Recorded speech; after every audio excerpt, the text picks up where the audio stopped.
अस्सलाम वालेकुम, सत श्री अकाल। मैं हरमीत सिंह और आप देख रहे हैं सच सवेर। आप सबको सुबह खैर। और आप देखें, अगर हम बात करें, इस वक्त नवंबर का महीना है, लेकिन नवंबर के महीने में भी उसी तरह ठंडक महसूस नहीं की जाती, क्योंकि हमने देखा है कि माजी में जिस तरीके से सर्दियां तूल पकड़ती थी, यानी तवील होती थी, अब आहिस्ता आहिस्ता हम देख रहे हैं गर्मियां जो हैं वो ज़्यादा तवील होती जा रही हैं, सर्दियां आखिर सुकड़ती चली जा रही हैं। ज़ाहिर बात है, आपको पता है कि मौसमियाती तब्दीलियों की वजह से बड़े बड़े मसाइल हैं, और उसकी वजह से दुनिया भर में ये बदलाव, ये चेंजेस, ये तब्दीली आ रही है। और यकीनन ये कोई अच्छा साइन नहीं है, बल्कि ये बहुत ख़तरनाक है, जिसकी वजह से हम देखें कि सर्दी अगर इस तरह सिकुड़ेंगी और बर्फबारी नहीं होगी, जब बर्फबारी नहीं होगी तो फिर गर्मियों में पानी नहीं होगा, और जब पानी नहीं होगा ज़ाहिर बात है फिर बड़ी मुश्किलात होंगी। लेकिन बहरहाल हम उम्मीद करते हैं कि आप खैरियत से होंगे और आपका दिन अच्छा होगा।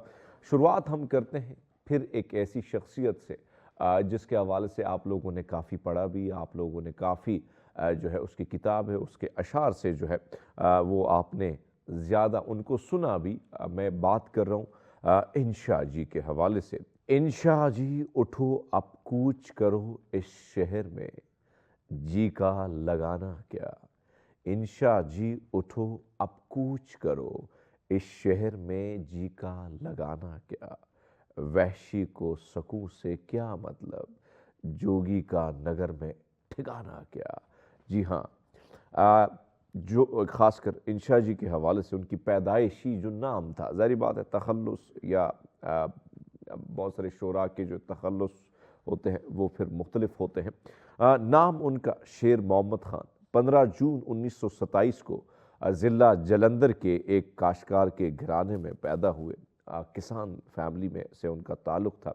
इब्न इंशा कालम निगारी और सफ़रनामा, या अगर मैं कहूँ ना आपको कि जितना सफ़रनामा अगर आप उनका पढ़ेंगे तो यकीनन आपको एक अलग दुनिया का अलग मज़ा आएगा। और यही वजह थी कि उन्होंने जो आर्टिकल लिखे, जो कालम निगारी की, और फिर जो सफ़रनामे लिखे, वो एक से बढ़कर एक है। इतना मज़ा आपको पढ़ने में आएगा। जब भी आपको कभी सफ़र दूर का करते हैं तो इंशा जी को पढ़ लीजिए, सफ़र जो है वो बड़ा मज़े का बन जाएगा। ज़्यादातर उन्होंने कॉमेडी पे भी काम की। उर्दू ज़ुबान के शायर होने के अलावा नसर निगारी की सनफ़ पर भी हावी रहे। अहम बात यह है कि उनकी हर तहरीर उनके मुनफरिद असलूब और मौजू की वजह से काफ़ी मकबूल हुई, और उनकी तसानीफ़ उर्दू अदब का सरमाया उसको समझा जाता है। उर्दू ज़ुबान में बच्चों की नज़में लिखने वाले में उनका नाम नुमाया और मुनफरिद है। हिजरत के बाद लाहौर चले आए, और तालीम मुकम्मल करने के बाद रेडियो पाकिस्तान में मुलाजमत उन्होंने इख्तियार की।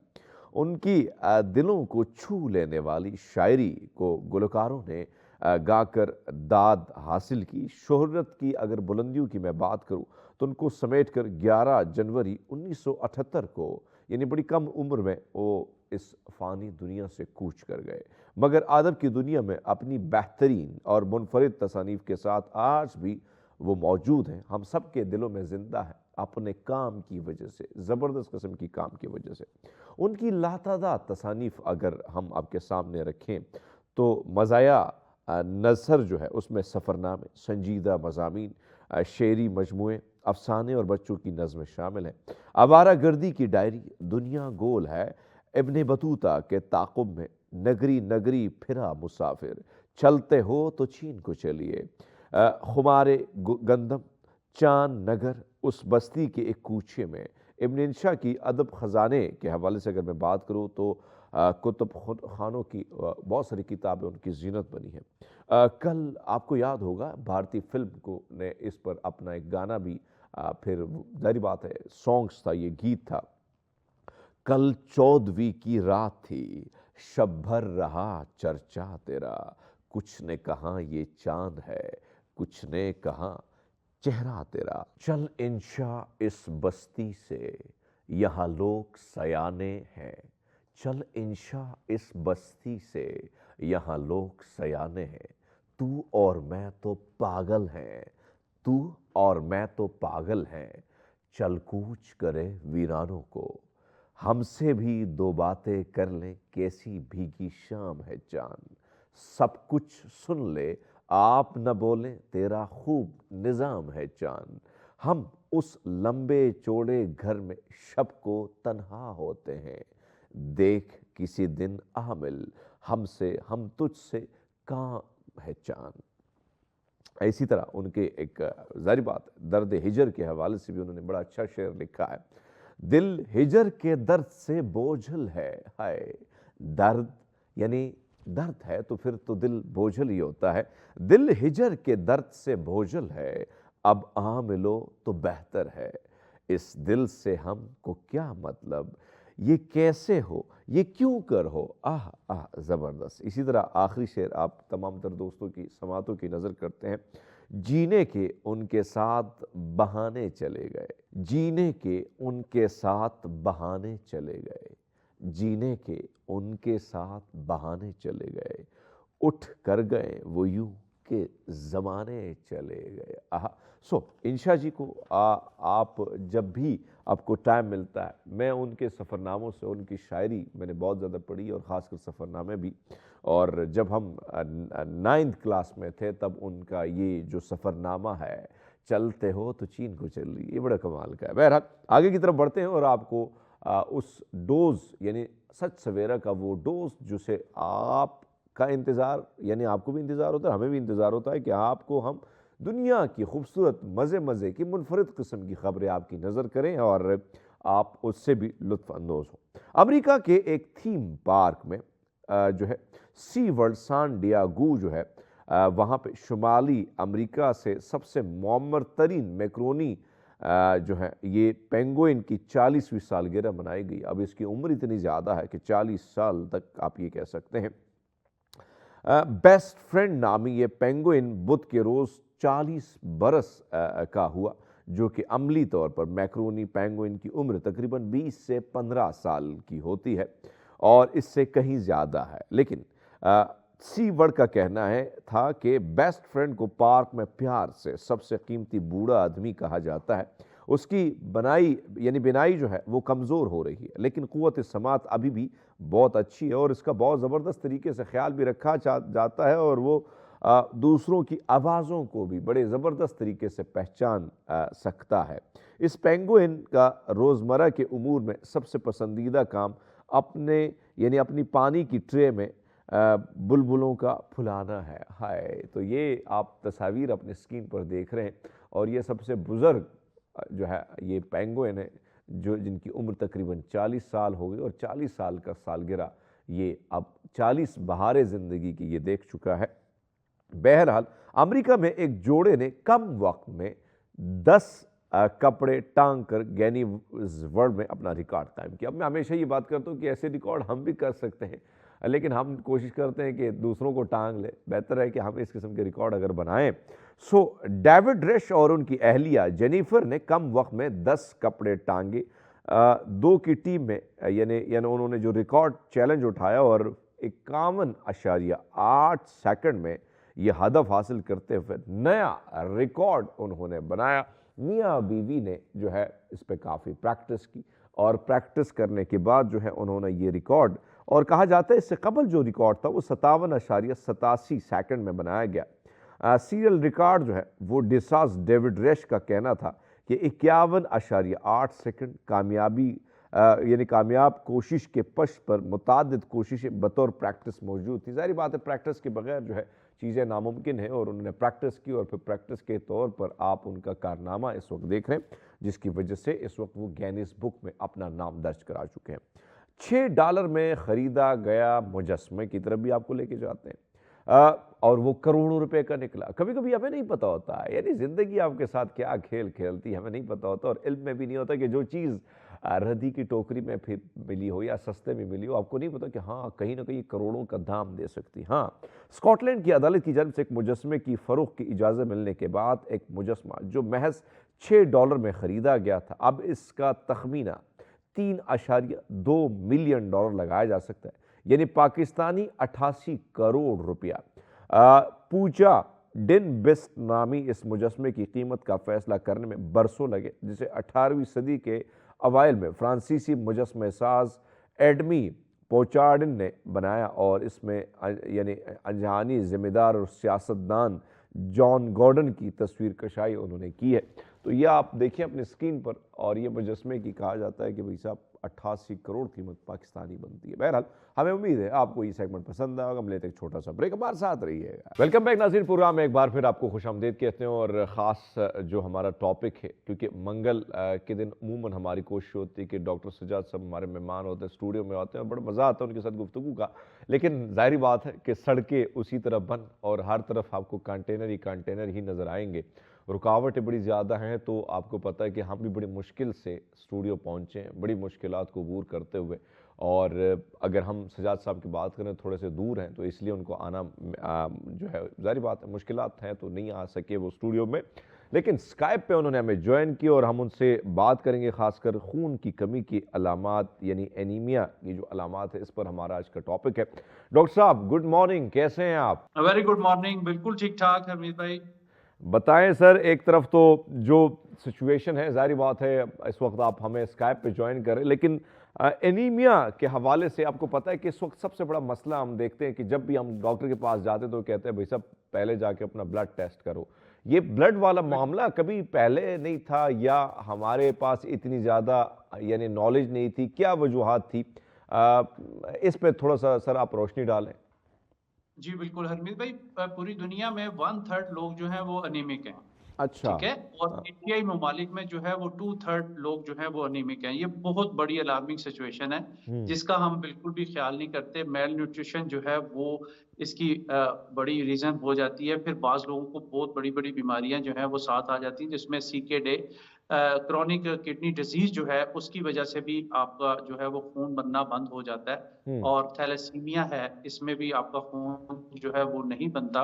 और आपको पता होना चाहिए कि हमारे खून जो है वो वैसे भी सफेद हो गया है। ये भी कहा जाता है ना कि हाँ, हमारा खून खून ही सफ़ेद, खून तो वैसे ही सफ़ेद हो गया आजकल। हाँ। तो 4 किस्म के खून होते हैं बेसिकली हमारे। एक HB होता है जिसको खून का पानी कहा जाता है। ठीक है, अगर अच्छा। ब्लड CBC हम कराते हैं ना, तो उसमें 4 चीजें बड़ी अहमियत की हामिल होती ठीक हैं। है। उसमें 4 किस्म के खून है, जिसमें हीमोग्लोबिन को हम खून का पानी कहते हैं। फिर WBCs है, ये खून का दूध है। WBCs white blood cell. ठीक है। तीसरा प्लेटलेट्स है, ये खून का देसी घी है। देसी घी अच्छा, की आपको ताकत का अंदाजा है ना कि ये जो खाए बंदा। प्लेटलेट्स हैं हम खबरों में सुनते हैं कि कम हो गई और फिर मरीज लंदन की तरफ चला जाता है, ये बात है, मतलब प्लेटलेट्स ये घी। ये अच्छा। खून का समझे, ये खून का देसी घी है। मैं आसान लफ्जों में लोगों को समझा रहा हूँ कि जब देसी घी की कमी आती है तो जो खाने वाला बंदा होता है वो कहता है मुझे बहुत वीकनेस फील हो रही है। ठीक है हम्म। ना। हम्म। तो उसके बाद RBCs है, ये रेड ब्लड सेल जो है, ये आयरन की कमी जो है वो बताते हैं। तो अच्छा। 4 किस्म के ब्लड जो है हमारी बॉडी में चल रहे होते हैं।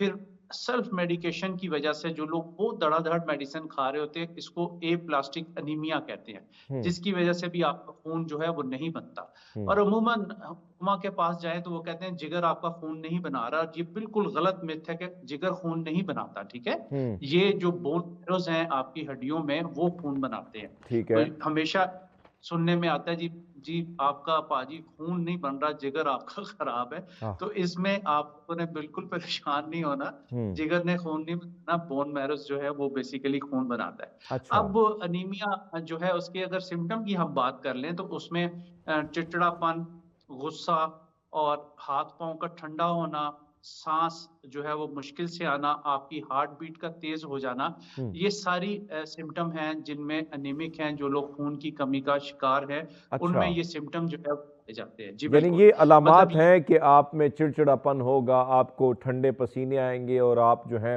एनी टाइम जो है स्ट्रेस में होंगे, ये थकावट होगी, सांस फूलेगी, ये भी उसी के अलामत आती है, सांस फूलना या? उस हाँ। अनीमिक होने की वजह से, खून की कमी की वजह से हार्ट बीट भी आपकी तेज हो जाती है। अच्छा। और जब भी आप हाथ मिलाएंगे तो आप उसे कहेंगे भाई आपके हाथ बड़े ठंडे हैं। अगर पाँव टच हो जाएगा तो कहेंगे पाँव बड़े ठंडे हैं। तो हाँ। ऐसे जो है वो बेसिकली हमारी जिंदगियों में हरमीत भाई जो चीजें आ गई हैं खाने वाली, वो केमिकल शुदा है सारी चीजें हम्म। ना, हम्म। जो कि खून कम बनाती है और हमारी बॉडी यानी से जो है वो यानी आपने कैल्शियम। मेरा जो शुरुआत में जो मैंने सवाल किया कि सर पहले तो माजी में भाई खून की या इस किस्म की चीज़ों के बड़े कम केसेस आते थे और किसी की शक्ल पीली हो जाती तो वैसे खून की कमी है, लेकिन जो मैंने बात की कि शायद सर ये अवेयरनेस कम थी या हमारे खुराक अच्छी थी जिसकी वजह से जो है इन मसाइल से हम थोड़े से दूर थे। जी बिल्कुल, आपने अच्छी बात की है। बेसिकली देसी खुराकें थी ना, आप ये देखें कि रोटी और साग ही लोग ज़्यादा खा रहे थे, आहा! ठीक है? और सब्जियाँ जो है, सलाद ही वही खा रहे थे, घर की मुर्गी थी। हाँ। शेवर नाम का चिकन कोई नहीं था, ठीक है? वो हुँ। गलती से पता नहीं कहीं से बन गया, वो हमारी ज़िंदगियों के अंदर समा गया पूरी तरह हाँ। ना। तो और आजकल वो के रबड़ बच्चों है, को बिल्कुल डॉक्टर वो साहब ये तो आपने देखा होगा ये जो ये जैसे आप कहते हैं ना ये जो फार्मी कुक्कड़ होता है, जो देसी कुक्कड़ की अब आदत इनको नहीं है, वो कहते हैं हमें वो जायका अच्छा नहीं लगता है। यानी ये फार्मी के बेसिकली अगर हाँ, इस पे बात करें ना, तो आप ये देखें कि शेवर चिकन में मुर्गा तो होता ही नहीं है ना, अच्छा। मुर्गा तो नहीं होता ना उसमें। तो बेसिकली जो अंडा भी हम खा रहे हैं, अगर मैं किसी दिन स्टूडियो में आके आपको मैं तफसील से इसके बारे में बताऊंगा कि ये बेसिकली अंडे की वो फॉर्म भी सही नहीं है जो हम खा रहे हैं, ठीक है? ये ओह! लंबी एक है, वो मैं किसी दिन बताऊंगा, क्योंकि आप ये देखें कि देसी मुर्गियां अगर घर में होती है तो एक दो मुर्गे भी साथ होते हैं, ठीक है? हुँ, हुँ, और हुँ। शेवर मुर्गे में शेवर चिकन में आपको कोई मुर्गा नजर नहीं आता, सब मुर्गी एक ही तरह की चल रही होती है। हुँ। तो बहुत ज्यादा जो है ये कॉम्प्लिकेशन इसके ऊपर पूरा पाजी प्रोग्राम हो सकता है। यानी ज़ाहिर-सी तो बात हम है कि इसके वो ऊपर जो यानी अगर एक तरफ हम वो देसी मुर्गी या कुक्कड़ की बात करें ना, वो हमारे सराइकी बाई कुक्कड़ की तो वो चलते-फिरते बड़े मटक-मटक के चलते हैं और यहाँ पे ये जो है ये अगर इसको हम देखें ये फार्मी कुक्कड़ को तो ये बेचारा तो अपनी जगह से हिल नहीं सकता, तो इसमें क्या एनर्जी होगी, दूसरों को क्या एनर्जी देगा?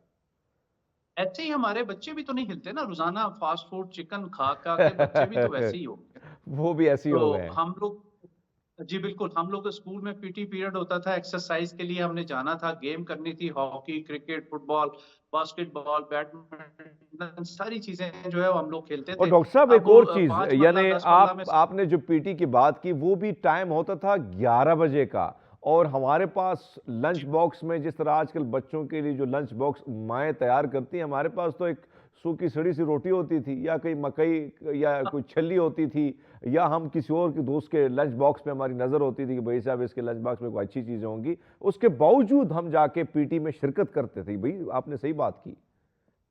तो उसकी वजह यही है कि अमित भाई आप ये देखें कि जो गंदम थी ना, वो हाइब्रिड नहीं थी ना गंदम। हम्म। गंदम अच्छी वाली गंदम अगर इंसान खाएगा तो वो कभी एनीमिक भी नहीं होगा। ये बड़ी अहमियत की हामिल बात मैं बता रहा हूँ कि अगर अच्छा। अच्छी गंदम जो कि स्प्रे शुदा नहीं होगी, जो स्प्रे शुदा फल नहीं होंगे, जो स्प्रे शुदा सब्जियां नहीं होंगी, तो हम्म। हम कभी भी एनीमिक नहीं हो सकते।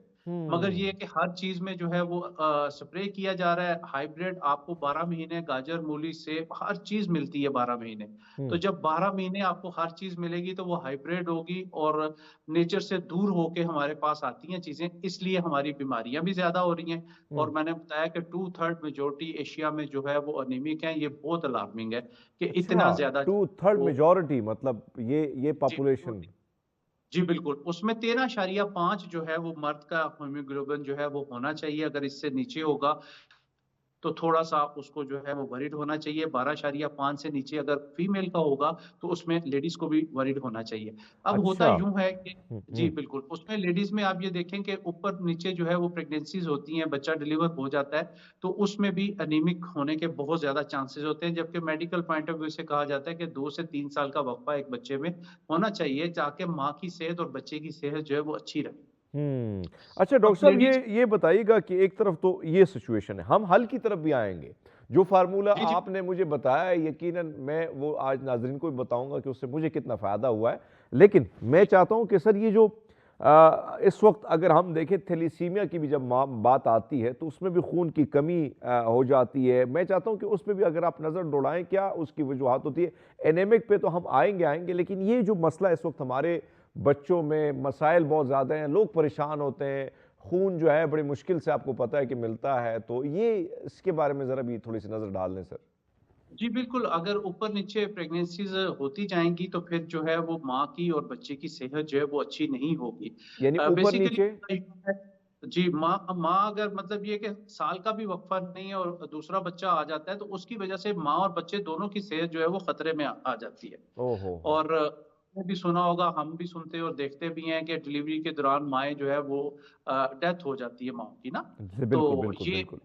बहुत अलार्मिंग है कि वो सर्वाइव ही नहीं कर पा रही होती और बहुत ज़्यादा जो है वो पाकिस्तान में इसकी रेशियोज़ बहुत ज़्यादा होती हैं कि ड्यूरिंग डिलीवरी जो है वो डेथ हो जाती हैं। उसमें जब चेक किया जाता है तो हीमोग्लोबिन 6-7 पे, 5 पे, 6 पे, 7 पे जो है वो चल रहा होता है, जो कि इंतहाई खतरनाक होता है। हुँ, अगर हम इसको देख लें तो इसकी जो है वो खून की कमी की जो है ना वो 3 किस्में होती हैं। पहली होती है माइल्ड होती है, अच्छा। दूसरी होती है मॉडरेट होती है और तीसरी होती है सीवियर होती है। जो माइल्ड होती है उसमें हरमीत भाई हम मेडिसिन से जो है उसको ठीक कर सकते हैं। हुँ, हम हुँ, मेडिसिन देंगे तो उसका माइल्ड जो एनीमिक होगा वो ठीक हो जाएगा। अच्छा। और जो मॉडरेट होता है अगर 10 से नीचे आएगा तो फिर उसको इंजेक्शन लगा दिए जाते हैं, जैसे कि विनोफर का नाम आपने सुना होगा कि अमूमन विनोफर के इंजेक्शन जो है वो इंजेक्ट किए जाते हैं तो हुँ, हीमोग्लोबिन जो है वो अच्छा होना शुरू हो जाता है। हुँ, फिर जो सीवियर होता है उसमें ब्लड ट्रांसफ्यूजन जो है वो करानी बहुत ज़रूरी हो जाती है उसमें, क्योंकि 6-7 पे 5 पे अगर प्रेगनेंसी भी चल रही है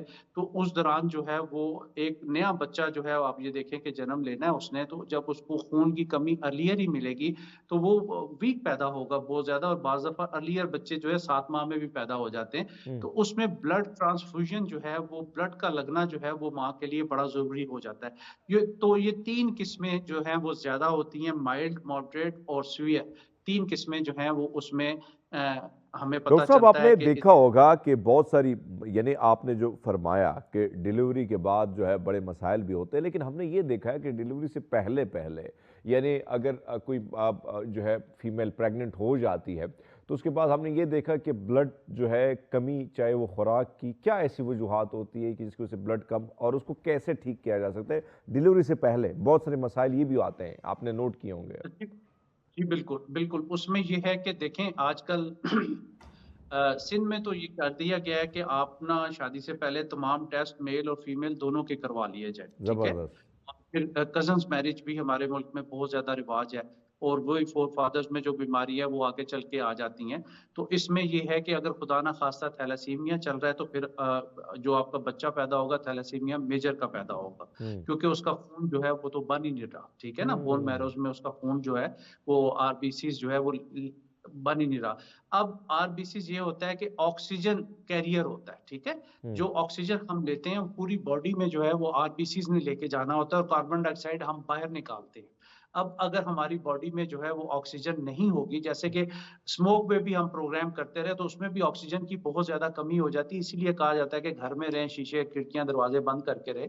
तो ऑक्सीजन अगर आपको सही नहीं मिलती तो फिर भी आपकी खून की कमी जो है वो हो जाती है। तो हुँ, बिफ़ोर जो प्रेगनेंसी आपने कहा है, उसमें ये होता है कि फोलिक एसिड की कमी होती है, उसमें आयरन की कमी हो जाती है, हुँ, फेरेटिन लेवल जो है वो कराया जाता है और टीआईबीसी एक टेस्ट होता है जिसमें टोटल आयरन बाइंडिंग कैपेसिटी जो है वो चेक की जाती है कि वो कैसे है, टीआईबीसी इस टेस्ट को कहते हैं। ठीक है, मगर एक छोटा-सा टेस्ट जो कि 300-400 रुपए का है जिसे सीबीसी या ब्लड सीपी भी कहा जाता है, ब्लड कंप्लीट पिक्चर, वो ठीक है। साल में 2 मर्तबा हमें हर आदमी को, बच्चों को, बड़ों को, सबको करवाना चाहिए हुँ, ताकि एक समझदार फिजिशियन जो है वो ब्लड सीपी से ही आपकी बहुत सारी चीजें अखज़ कर लेता है कि आपको कौन सी बीमारी होने अच्छा का सर, खतरा है। यानी उस तक आपने दुरुस्त फरमाया कि ये टेस्ट अगर होंगे तो अब होगा ये मामला। लेकिन सर एक और चीज़, साथ-साथ एक तरफ तो हम बच्चों को देखें, यानी ख़वातीन पे पहले जाते हैं, उनके लिए आप क्या, जो प्रेग्नेंट हो गई हैं, डिलीवरी करीब है लेकिन ब्लड की शदीद कमी है, उनको खुराक में क्या-क्या चीज़ें आप अगर कहें जो देसी चीज़ हैं, अगर वो उसमें आती हैं तो कहीं न कहीं उनका बचाव हो सकता है? जी, उसमें जो है वो 5 चीज़ें हम उनको बताते हैं कि जो भी अनीमिक का मसला है या प्रेगनेंसी में उनका खून की कमी है, तो हुँ, और वो डेली बेसिस पे अगर यूज़ करते हैं तो उनको बहुत ज़्यादा फ़ायदा होगा। आपने 1.5 कप पानी में 1 चम्मच जो है वो शक्कर बड़ी वाली जो है वो डाल के उसको पका लेना है, ठीक है जी? अच्छा, गुड़ जो देसी गुड़ होता है, ये भी बड़ा देसी, हाँ, ज़बरदस्त खून केमिकल वाला बढ़ाता है। नहीं। हाँ, जी, जी, बिल्कुल। व्हाइट ना हो, तो उसको 1.5 कप पानी में 1 चम्मच में आपने पका लेना है, फिर उसमें चुकंदर जो है वो काट के चॉप करके एक चुकंदर को वो आपने रख लेना है, उसके साथ अनार के दाने निकाल के रख लेने हैं, सेब को छिलके समेत धो के काट लेना है, एक अच्छा, मुनासिब साइज़ का सेब। ठीक है। फिर एक गाजर जो है मुनासिब साइज़ की वो ले लें आप, ठीक है? हुँ, वो जब पक जाए, 1 कप रह जाए, उसको आपने ग्राइंडर में डाल के ये सारी चीज़ें जो है, जो आपने कट की हुई हैं, उसको शेक कर लें। अच्छा। शेक करने के बाद आपने उसको रोज़ाना पीना है। आप ये देखें कि विद इन 15 डेज आपके 3 से 4 पॉइंट जो हैं वो बढ़ जाएंगे हीमोग्लोबिन के, ठीक है। वाओ। और ये बहुत ही फायदेमंद चीज है, हम्म। और बहुत ही इसको जो है अगर आप रेगुलर बेस पे यूज करते हैं, अपने बच्चों को भी दें, खुद भी ले, हम्म। ये बहुत जल्द जो है वो आपका खून जो है वो नया खून बनाता है। डॉक्टर साहब एक और शरबत चीज, फुला। हाँ माँ जी। बाप फिक्रमंद भी होते हैं और इंतजार में भी आपको होते हैं कि आप आएंगे मंगल के रोज तो कहीं ना कहीं वो अच्छी चीजें भी बताएंगे। अब मैं आपसे जानना चाहता हूँ कि जो बच्चे हैं उनकी भी बड़े मसाइल होते हैं और खासकर कहते हैं वही टांगों में दर्द हो रहा है, चल फिरते भी उसी तरह नहीं सकते हैं जिस तरह माजी में हम हमारी दौड़ें होती थी। तो इस पे इसको आप क्या देखते हैं कि क्या यहाँ ये क्या ये अलामात क्या बच्चों में कौन सी अलामात होंगी जिसकी वजह से आप फिर उनको क्या कर सकते हैं, यानी किस किस्म का ट्रीटमेंट दे सकते हैं? जी बिल्कुल, अगर बच्चा आपका लेथार्जिक है, अच्छी नींद करने के बाद भी सुस्त है, फटीग है उसको बहुत ज़्यादा, और हम्म। जहाँ बैठा हुआ है वहीं पे सो जाता है, तो आप ये देखें कि एक तो उसका ब्लड सीपी जो है वो आप लोग करवा लें, फिर उसका कैल्शियम लेवल करवाएं, फिर उसका ब्लड विटामिन डी लेवल हमें करवाना चाहिए। ठीक है। ये ठीक है। तीनों चीज़ें जो है हमें करवानी चाहिए, क्योंकि बच्चे जो है वो फास्ट फूड, जंक फूड जब खाते हैं या चीनी वाली चीज़ें खाते हैं, तो हम्म। उनकी बॉडी से कैल्शियम निकलता जाता है। तो फिर उनकी हड्डियाँ जो है वो वीक होना शुरू हो जाती हैं, पूरी बॉडी का स्ट्रक्चर जो है वो वीक हो जाता है। अच्छा। जब आप ये 3 टेस्ट करवा लेते हैं तो उसमें कमी आती है, तो फिर हमें वो चीज़ें उनको देनी होंगी। और सूरज का सामना जो है वो आजकल हम अपने बच्चों को ना सर्दियों में ना गर्मियों में करवाते हैं। हमें कोशिश करनी है कि सन राइजिंग और सनसेट पे बच्चों को आधा घंटा जो है सूरज के पास बैक साइड कुर्सी रख के बिठा दें, थोड़ा-सा विटामिन डी मिले, क्योंकि बच्चे इतने हरी में होते हैं कि सुबह जब वैन आती है तो वो उठते हैं, भागते हैं, हम्म। स्कूल जाते हैं, सनसेट आके कारी साहब आ गए, फिर वो ट्यूशन पे चले गए, सनसेट हो गया। तो उसमें ये है कि सूरज का सामना तो हमने करवाया ही नहीं है, तो इसीलिए बच्चों में देखें कि लंबे कद के भी बच्चे जो है वो बहुत कम आ रहे हैं, छोटे-छोटे कद के बच्चे आ रहे हैं। तो अगर खून की कमी होगी तो आपके बच्चों की नशो-नुमा अच्छी नहीं होगी। फिर ये है कि बच्चों की नज़र, आप देखें कि छोटे बच्चों में नज़र की ऐनक जो है वो आम होती जा रही है। हम्म। मोबाइल का यूज़ भी ज़्यादा है, मगर चूँकि वो ऐसी खुराक ही नहीं खा पा रहे कि जिससे खून जो है वो दिमाग में पूरी तरह फ्लो कर सके। तो हम्म। आप ये देखें कि अर्लियर जब हम खाते थे, सब्जियाँ ज़्यादा पकती थी, गोश्त हफ्ते में 1 से 2 बार पकता था, अब आप चिकन डेली खा रहे हैं मगर सेहतमंद नहीं है। हम्म। तो इसमें ये है, हमें ये देसी चीज़ों की तरफ बच्चों को लेके आना चाहिए। हम्म। एक छल्ली देखें, आम छल्ली अगर आप चले जाएँ मार्केट में तो ₹200 की 5 किलो या ₹250 की 5 किलो आपको मिल जाती है। बिल्कुल मिल जाती है। उबाल बच्चों को दे देते हैं, तो ये भी आपके बच्चों का खून जो है वो नया बना देता है। फिर खजूर, 3 से 5 खजूर बच्चों को डेली देना शुरू कर दें, ये बहुत ज़्यादा चीज़ें जो है वो बेहतर करता है। हम्म। फिर आपने मनक्का का नाम सुना होगा, किशमिश एक छोटी होती है, मनक्का थोड़ा-सा बड़ा होता है। अच्छा। 7 दाने किशमिश मनक्का रात को भिगो दें, और सुबह जो है वो बच्चे को निहार मुँह खिलाएँ 40 डेज़, तो एचबी लेवल, उसकी अच्छा सर, फटीग, उसकी एक और चीज़, ज़ाहिर बात है कि आजकल के बच्चे वो कहते हैं कि हम वो खुराक में थोड़ी सी, ज़ाहिर बात है बच्चे होते हैं, हम जब माजी के बचपना को देखते हैं तो जो मिल गया वही खा लिया, हाँ वही खुशी हो जाती, कुछ मिल गया। सिलेक्टिव अब बच्चे सिलेक्टिव। आपका आजकल के बच्चे जो हैं चीज़ें बड़ी ज़्यादा मार्केट में आ गई हैं, फिर मुख्तलिफ चीज़ें, और फिर माएँ जो हैं वो भी कहती है यार मेरा बच्चा जो है ना ये खा ले ये खा ले, लेकिन वो खाता कसम उसने कहा कुछ खाना है नहीं, हर चीज़ से उसका दिल भरा होता है। अब सर ज़ाहिर बात है ये खुराक जो देनी है, क्या तरीक़ाकार, यानी उनको अट्रैक्ट कैसे करना है कि भाई अगर हम ये चीज़ें शामिल करें साथ में तो बच्चा जो है इस तरफ आ भी सकता है और आराम से खा के उसका फ़ायदा भी हो सकता है। ये मशवरा है, मैं चाहता हूँ ये माएँ जो आपको देख रही हैं उनका उनका ये दर्द सर होता है कि सुबह मेरा बच्चा जो है लंच बॉक्स लेके जाता है, वापस उसी तरह ही लेके आता है। बेसिकली अरमीत भाई, आप ये देखें कि चॉइसेस बहुत है बच्चों के पास ना, रेडीमेड चीज़ें जो है वो बाज़ार में बहुत ज़्यादा है, और हम्म। हमारे फ्रीज़र भी जो है वो ये डब्बा बंद खुराकों से भरे पड़े हैं। नगेट्स आ गए, उसमें हर चीज़ है, शामी कबाब पड़े हुए हैं, सीख कबाब पड़े हुए हैं, हर चीज़ बच्चा कहता है यही मुझे बना दे। तो हम्म। उसमें केमिकल है बेसिकली ना। हम अपने बच्चों की खातिर अपने आप को भी बेच के उनको कंफर्टेबल लेवल देने की कोशिश करते हैं, मगर ये इंतहाई खतरनाक चीज़ें हैं। अच्छा। आप जो घरेलू चीज़ें हैं उसमें कोशिश करें कि उनको मुख्तलिफ जायकों के साथ, जैसे आप दाल के लड्डू बना दें, ठीक है, हम्म। शक्कर डाल के, तो ये भी आपके बच्चों को अट्रैक्ट करेंगे। आप जो है वो शामी कबाब, हर चीज़, गाजर का, मूली का, आलू का, हर चीज़ का जो है वो शामी कबाब जो है वो बन सकता है। ज़रूरी नहीं कि आपने कीमे का ही बनाना है या गोश्त का ही हम्म। बनाना है। हम्म। उसमें जो है वो ज़ायका अगर आप डेवलप कर देते हैं मुख्तलिफ तरीकों से, बेसिकली मैं ये भी थोड़ा सा कहता हूँ कि ठीक है माएँ भी डॉक्टर साहब, थोड़ी सी यहाँ से कंटिन्यू करेंगे, लेकिन वक्त हुआ एक ब्रेक का, सो ब्रेक लेते हैं, हाजिर होते हैं आपकी खिदमत में दोबारा। वेलकम बैक नाज़रीन प्रोग्राम, एक बार फिर आपको खुशामदीद कहते हैं। डॉक्टर सजाद हमारे साथ हैं और गुफ्तगू का सिलसिला जारी है। बड़ी मज़े मज़े की बातें हो रही हैं। डॉक्टर साहब जो हैं साथ में खानों के टिप्स भी देते हैं कि भैया बच्चा अगर ज़्यादा जिद करता है तो ये वाला खाना दे दें, ये चीज़ें रख दें तो अट्रैक्ट हो जाएगा। बहरहाल ये जायका डेवलप करना ये अब माँ बाप की जो है ये उन पर डिपेंड, खासकर माँ पे, क्योंकि वालिद जो है उसका थोड़ा सा इस मामले में डिपार्टमेंट थोड़ा अलग होता है, लेकिन बहरहाल उसकी भी जिम्मेदारी बनती है, सिर्फ माँ की नहीं, दोनों की जिम्मेदारी बनती है। डॉक्टर साहब, अब आते हैं उस मामले पर, यानी मैं अपनी बात थोड़ी सी करूं क्योंकि मैंने कुछ दिनों में काम पर ज़्यादा फोकस किया और खाने पीने पर बहुत ज़्यादा कम, और एक्सरसाइज मैंने कुछ ज़्यादा की, और इसकी वजह से मैंने जब टेस्ट वगैरह डॉक्टर साहब ने लिखे तो वो जब मैंने कराया तो बिल्कुल ब्लड टेस्ट जितने मैंने कराए उसमें कम से कम 13 से थोड़े से कम हम आ गए।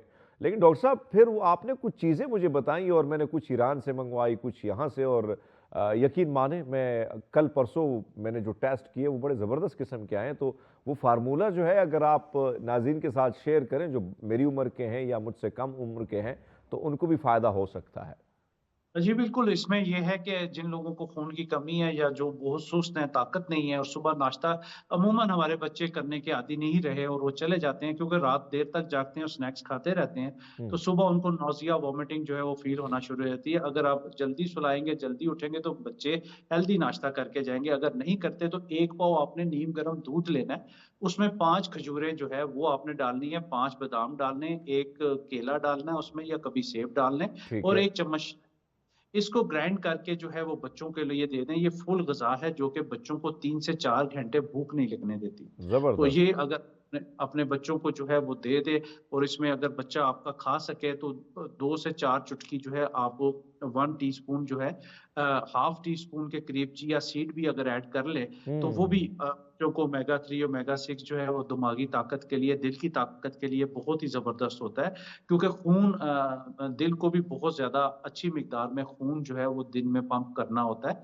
कई हज़ार लीटर दिल जो है वो खून पंप करता है। तो ये चीज़ें आप दें। फिर मैंने बताया कि रात को मुनक्का 7 दाने बादाम सुबह आप बच्चों को खिलाना शुरू करें। हुँ। थोड़ा-सा जेब पे हैवी होती हैं चीज़ें, मगर चूँकि आपको हमने आने वाला मुस्तकबिल अपना सेव करना है, तो अभी हुँ। से बच्चों की डॉक्टर साहब, केयर जो बच्चों है की तो आपने बात की, अब मेरे जैसे बड़े बच्चों की बात करें, जो मैंने जो फ़ार्मूला था, यकीनन आपने जो दिया था, और मैं इसलिए बार-बार ये दोहरा रहा हूँ कि कुछ चीज़ें जब आप खुद जो आज़माते हैं और उसका अच्छा यानी रिज़ल्ट पॉज़िटिव आता है, तो पाजी बड़ा अच्छा लगता है, और मुझे शायद ऐसा लगता है कि डॉक्टर साहब थोड़े से ज़ाहिर बात है मुल्क के हालात ऐसे हैं कि कभी-कभी बहुत सारी चीज़ों के पीछे हमें बहुत सारी चीज़ें याद भी नहीं होती हैं, और आजकल तो ऐसे है कि हम पूरे के पूरे महसूर होके रह गए, ऐसा लगता है कि कश्मीर में ही हैं। ये कंटेनर आबाद बन गया है इस्लामाबाद। इस सारी सिचुएशन में अगर डॉक्टर साहब, जो मुझे याद है, मेरे ख्याल में आपने मुझे कहा था कि भई हरमीज़ ज़ाफ़रान बड़े मज़े की होती है और ईरान से बड़ी प्यारी मिलती है अफ़गानिस्तान से। जी, तो बिल्कुल। ज़ाफ़रान थी और मेरे ख्याल में ये किशमिश और साथ में 2 खजूरें। तो नाज़रीन जी, मैं थोड़ा-सा बता दे चलूँ कि डॉक्टर साहब ने कहा कि बेटर है कि हरमीत आप रात को पानी में भिगो दें और सुबह निहार मुँह अगर आप ये लिक्विड और साथ में वो जो चीज़ें भिगोई हैं, वो अगर आप ले लेते हैं तो बहुत बेहतर होगा। और बिलीव मी कि विदिन आई जी, थिंक 20 डेज़ में डॉक्टर साहब ये रिज़ल्ट आया है। तो इसके साथ कुछ बिल्कुल। और चीज़ें भी आप ऐड करना चाहते हैं तो आप भी कंटिन्यू करें। जी, बिल्कुल कर सकते हैं, मगर ये कोशिश करें कि 20 साल से ऊपर के लोग जो है वो ज़ाफ़रान दूध में डाल के यूज़ करें, छोटे इससे अंडर 20 ना यूज़ करें, ठीक है? हुँ, हुँ, हुँ। उसमें ये है कि नीम गर्म दूध का कप आपने लेना है और उसकी 5 डंडियाँ जो है ज़ाफ़रान की, 4 या 5, इससे ज़्यादा ना इस्तेमाल करें। हुँ, तो ये अगर आप रेगुलर इस्तेमाल करते हैं तो आपको बहुत ज़्यादा दिन में जो है वो फ्रेशनेस का एहसास होता है। 2 से 3 खजूरें, कोई भी खजूरें आप ले सकते हैं, ठीक है? हुँ, और फिर ये है कि खजूरों का एक और फ़ॉर्मूला भी है कि 3 खजूरें रात को काट लें बारीक-बारीक, 1 गिलास पानी में उसको भिगो दें और सुबह निहार मुँह आप पिएँ, 20 से अबव जो लोग हैं। तो हुँ, उनके लिए बहुत ज़्यादा जो है जिस्मानी ताकत आ जाएगी और फ्रेशनेस का एहसास जो है वो लाज़मी होगा। ये ज़रूरी नहीं है कि आपने ₹2000 किलो वाली खजूर लेनी है। हुँ। आपको 300-500 में भी मिलती है, वही उसका फ़ायदा होगा जो ₹2000 का। अच्छा, ज़बरदस्त, ज़बरदस्त, ये बड़ी अच्छी बात है। डॉक्टर साहब, एक और चीज़ जो ख़ासकर अगर यानी खुराकें हैं, खुराक की तरफ थोड़ा-सा आ जाते हैं।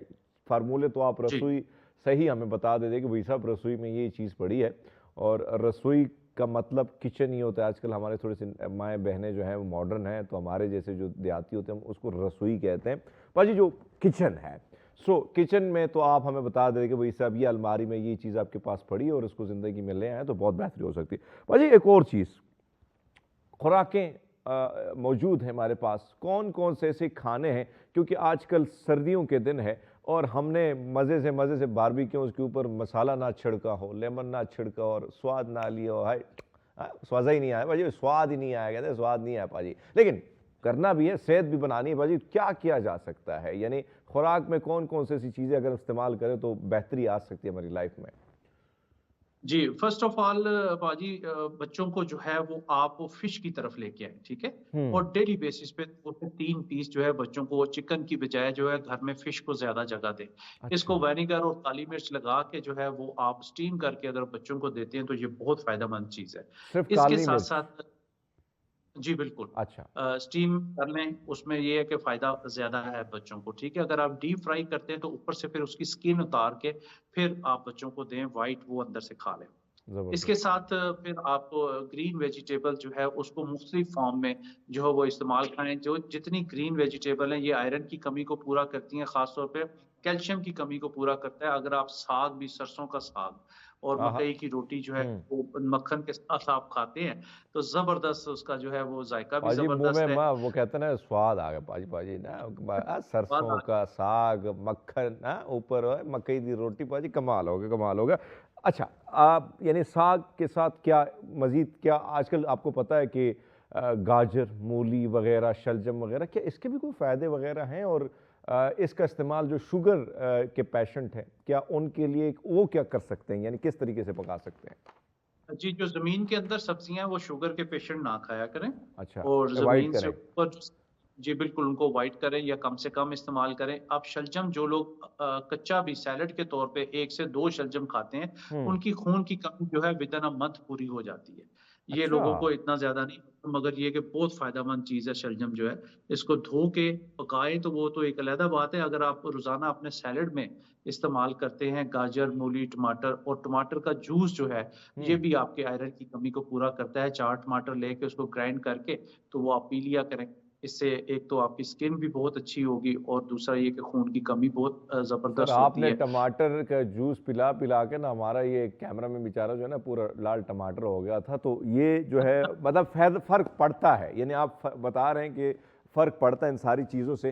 पाजी एक और चीज़, जाहिर बात है कि जो गाजर है, बहुत सारे लोग कहते हैं है रब्बा जूस अच्छा पी लेते, तो जूस में फिर आपको पता है कि हर चीज़ में हमने जो वाइट पॉइजन है जिसको आपने यानी पूरे जितने भी हमारे डॉक्टर हजरात कहते हैं भाई साहब ये यानी चीनी की मैं बात कर रहा हूँ, तो सर जी, जी। कैसे गाजर का अगर जूस निकालना है तो किस तरीके से अगर उसका इस्तेमाल हो, और अगर हम चीनी उसमें डालते हैं तो उसका फिर क्या नुकसान होता है?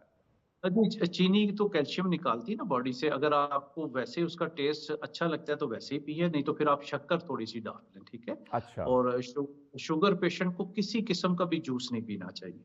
एकदम उनकी करेले का शुगर जूस जो देना चाहिए सर उनको? करेले का पिएगा तो फिर ये है कि अगर उसका बिटर टेस्ट वो कबूल करता है तो फिर तो रोज़ाना पीना चाहिए। अच्छा। तो उसमें उसमें ये है कि आप शुगर पेशेंट जब भी कोई भी किसी किस्म का घर में बना हुआ या बाज़ार के डब्बों का जूस पीता है तो उसकी शुगर जो है वो जल्दी ट्रिगर कर जाती है। हम्म। तो आप चुकंदर और गाजर को कभी मिक्स कर लें, कभी गाजर और सेब के जूस को मिक्स कर लें, तो अच्छा, ये भी आपके लिए खून जो है बेहतर बनाता है। मगर मैं यानी एज़ ए डॉक्टर इन दोनों की एडजस्टमेंट हो जाती है, जिस तरह जिस तरह हम देखते हैं ना कि पॉलिटिक्स में शेख रशीद को मौलाना साहब को देखते हैं और शेख रशीद को देखते हैं, इसी तरह आलू और फिर इधर अगर हम देखें तो आप समझते हैं कि इन दोनों की एडजस्टमेंट हो सकती है, जोड़ी बन सकती है अब इनकी? बिल्कुल बन सकती है, मगर बीइंग ए डॉक्टर मैं यहाँ पे लोगों को ये बताना चाहता हूँ अपने नाज़रीन को कि हम्म। आप लोग पल्प के साथ अगर फ्रूट खाना शुरू करेंगे, तो हम्म। आपकी गट जो है जो ख़राब हो रही है, अमूमन कब्ज़ का मसला लोगों को बहुत ज़्यादा होता है, तो वो कब्ज़ को यही कहा जाता है कि उम्मुल अमराज़ है, मदर डिज़ीज़ होती है। तो अगर आप पल्प के साथ किन्नू, माल्टा, मौसम्मी का सीज़न है, अनार का सीज़न है, अनार डेली आप खाएँ, तो ये भी आपके खून की कमी को पूरा करता है। फिर अगर आप पल्प के साथ सारी चीज़ें खाते हैं, तो आपकी गट फीलिंग, आपकी कॉन्स्टिपेशन जो है वो बेहतर हो जाती है हम्म। बनिस्बत जूसेस के।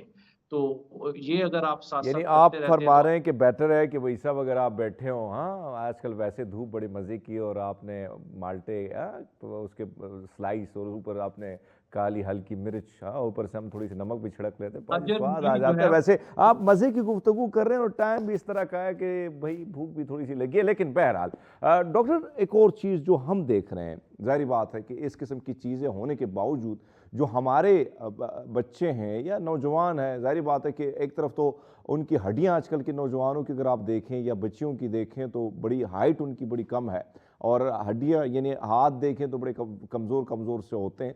तो सर उनको क्या कहेंगे कि अगर वो इस ये जायका अगर नहीं करेंगे तो अगर इसी तरह बर्गर शर्गर, क्योंकि वो कहते हैं कि भाई साहब हम मम्मी डैडी लोग हैं, हम बर्गर शर्गर पे गुजारा करते हैं, तो बर्गर शर्गर पे अगर गुजारा करते हैं तो उसका आने वाले यानी आप जब 20-30 क्रॉस करते हैं तो फिर क्या नुकसान होता है, यानी ब्लड वगैरह के हवाले जी बिल्कुल बाजी, उसमें बच्चों की बोन स्ट्रांग नहीं रहेगी, ठीक से? है ना, उसमें से कैल्शियम निकल चुका होगा। जब आप फास्ट फूड इस तरह के बर्गर शर्गर खाएंगे तो लाजमी आप कोला ड्रिंक्स लेते हैं, ठीक है। हम्म। तो कोला ड्रिंक में एक गिलास में कम से कम जो है वो कहा यही जाता है कि 16 से 18 चम्मच चीनी होती है, तो हम तो 1-1 लीटर पी जाते हैं, तो उसमें बहुत ज्यादा जो है वैसे वो पाजी एक और कॉम्प्लिकेशन। चीज़ भी है ना, रील का दौर है ना, रील में तो हमने किसी अच्छे रेस्टोरेंट में हम ना बैठे और फिर हमारे सामने पीजे शीजे ना पड़े, फिर हमने रील नहीं बनानी, लेकिन हम एक अच्छी रील ये भी बना सकते हैं कि आपके इर्द गिर्द मज़े मज़े के फ्रूट हों, आपने काटे हों, इसकी रील भी बड़ी लोगों की ज़िंदगी में चेंज ला सकती है। बेशक आपको थोड़ा सा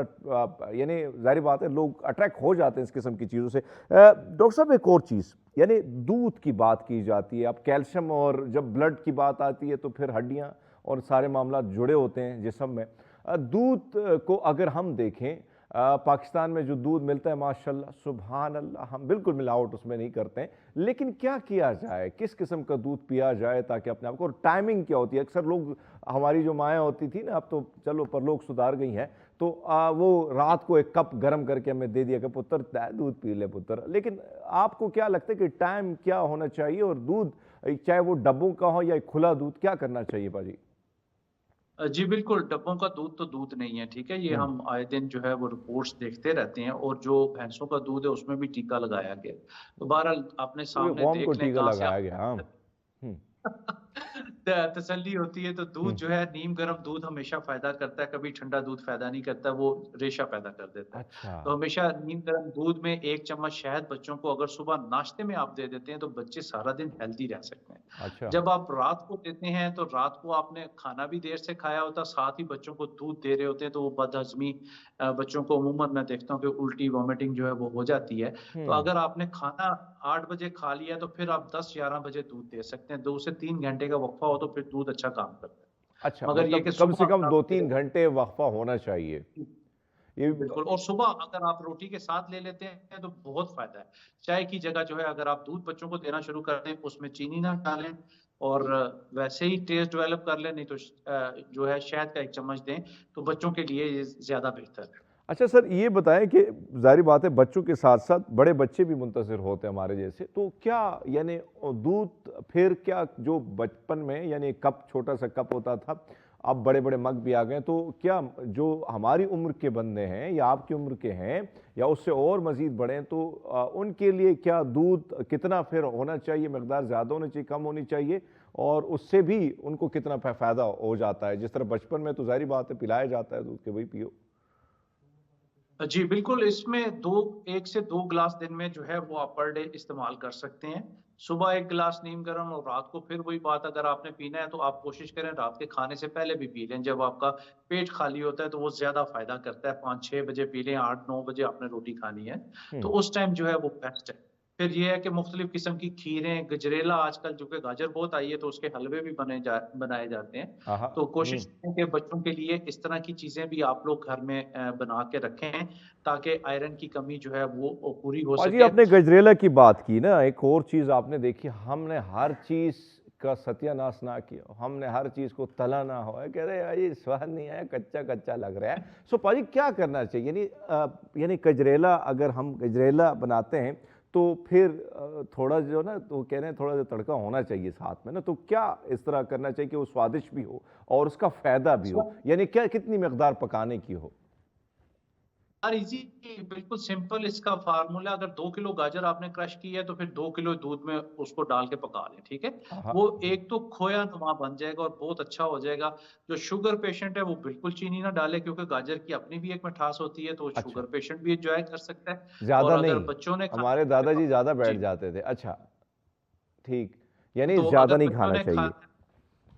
जी बिल्कुल, उसमें ये है कि आप रोजाना की बुनियाद पे जो है सुबह नाश्ते में उसको 3-4 चम्मच 6 चम्मच आप खा सकते हैं, हम्म। अगर आपने चीनी नहीं डाली हुई।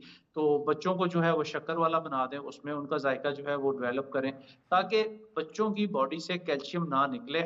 सफ़ेद तिल घर में रखें, बच्चों को 1 चम्मच आधा पाव सौंफ आधा पाव तिल मिक्स करके रख दें, 1 चम्मच डेली दें। दूध से 17 गुना ज्यादा कैल्शियम बच्चों को मिलेगा, उनकी क्या हड्डियां बात, स्ट्रॉन्ग आधा होंगी। पाव सौंफ और आधा पाव वो तिल, पाव, सफेद तिल से ठीक है, तिल, सब जबरदस्त जबरदस्त, वैसे ही करीब मिलता है मेरे ख्याल में, इन इलाकों में बड़ा जबरदस्त किस्म का होता है। और हमारे पास ये जेलम के इलाके हैं, ये कटास राज जी की तरफ बिल्कुल, बंदा। बड़ा अच्छा उसका आजकल सीजन है, तिल हम्म। बड़े जबरदस्त आए हुए हैं। तो जो है वो आप ये देखें कि हम सिर्फ नान के ऊपर उसको देखते हैं, घर में उसको जगह नहीं दी हुई हमने तिलों को। आप गुड़ की जो है वो गचक हाय, मैं बना के ले आऊँ पाजी, वैसे यही सिग्नल का। हाँ। बादाम अखरोट वगैरह डाल के बच्चों को सर्दियों में गर्माइश पैदा करने के लिए ये आप नट्स डाल के गुड़ में, तो आप ये गचक घर में भी बना के दे सकते हैं।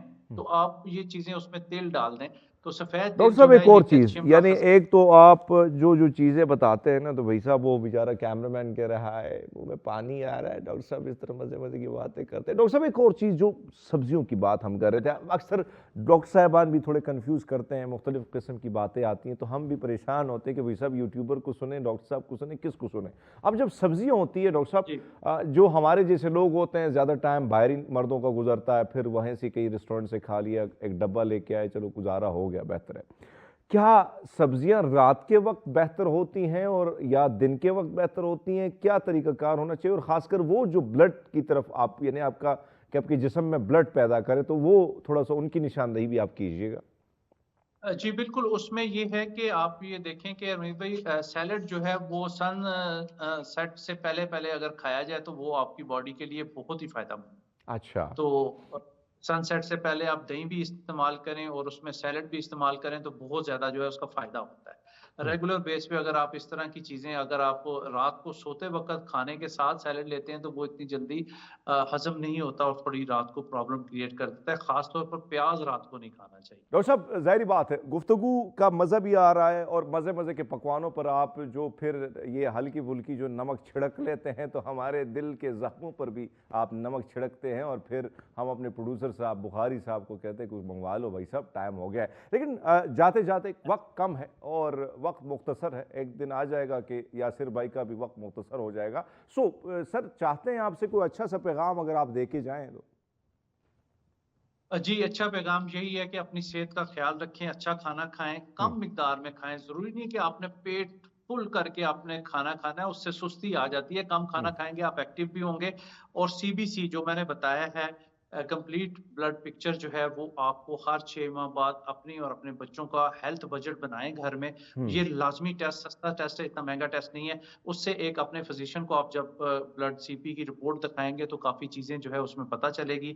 जो चीज़ें आज हमने रसोई से बताई हैं, अगर वो भी आप लोग इस्तेमाल करेंगे तो इंशाल्लाह आपका अनीमिक जो है, खून की कमी जो है वो बेहतर होना बहुत शुरू हो शुक्रिया जाएगी। डॉक्टर साहब, thank you so much. Doctor साहब ने जाते जाते भी बड़ा खूबसूरत पैगाम दिया, बड़ी खूबसूरत गुफ्तगू की, और मेरे ख्याल में ज़रूरी है कि भाई साहब कोशिश करें रात का खाना जब खाते हैं तो भाई साहब डिगार मार के तकिए पे लेट ना जाएं, क्योंकि नुकसान आपका होता है, और जब आपका नुकसान होता है तो सीधा फिर डॉक्टर साहब के मजे होते हैं। बहरहाल, हम लेते एक छोटा सा ब्रेक, हमारे साथ रहिएगा। वेलकम बैक नाज़रीन, प्रोग्राम में एक बार फिर आपको खुशामदीद कहते हैं। और बात जिस तरह मैंने शुरुआत में की थी वो ये थी कि क्लाइमेट चेंज, यानी सर्दियां सुकड़ती चली जा रही हैं, गर्मियां ज़्यादा हो रही हैं, और ना सिर्फ पाकिस्तान में बल्कि ये तब्दीलियाँ दुनिया भर में रोनुमा हो रही हैं। और इस वक्त अगर हम बात करें, मुझे आज भी याद है अपने गाँव की, वो सुबह जब उठते थे, रात को बारिश, सुबह उठते थे तो पूरे का पूरा गांव जो है उसने सफ़ेद चादर ओढ़ी होती थी। और इसी तरह नवंबर की पहली बर्फ़ के लिए हम बड़े एक्साइटेड होते थे, और फिर दिसंबर की जो बर्फ़ होती थी